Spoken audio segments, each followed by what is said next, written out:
Les enjeux de la ZIP Santé pour l'année 2018, s'agissant de l'urbanisation, c'est la publication d'une doctrine d'urbanisation qui fera le lien entre l'ensemble des documents et des guides que nous avons produits sur le sujet de la régulation dans les années précédentes. Et je veux citer le cadre d'interopérabilité des systèmes de santé, la politique générale de sécurité des systèmes d'information de santé, la procédure d'agrément des hébergeurs de données de santé qui est en train d'évoluer dans les mois ou les semaines qui viennent vers une procédure de certification. Et puis aussi, il ne faut pas le négliger, les travaux sur le NIR en tant qu'identifiant national de santé. Je voudrais faire un petit zoom sur la partie politique générale de sécurité. La politique générale de sécurité devrait évoluer largement courant 2018 pour plus de lisibilité.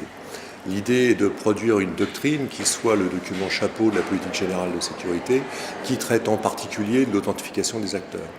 Cette doctrine se déclinera en un certain nombre d'exigences qui permettront, nous l'espérons, d'ouvrir les dispositifs d'authentification aux produits industriels et commerciaux afin d'être certain de pouvoir couvrir le plus grand nombre de cas d'usage. C'est un point extrêmement important.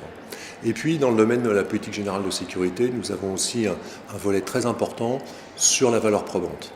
Et au titre de la valeur probante, nous allons produire les référentiels qui permettront de guider les acteurs dans trois grands processus qui sont les processus de dématérialisation des données de santé, en substance la numérisation, les processus de rematérialisation des documents numériques, nativement numériques, c'est comment produire un document papier pour le remettre au patient, par exemple, à partir d'un document nativement numérique, et puis le sujet qui n'est pas le moindre, qui est la valeur probante native des documents numériques, comment traduit-on les contraintes d'imputabilité dans un process de signature conforme à la réglementation eIDAS et bien sûr au RGPD.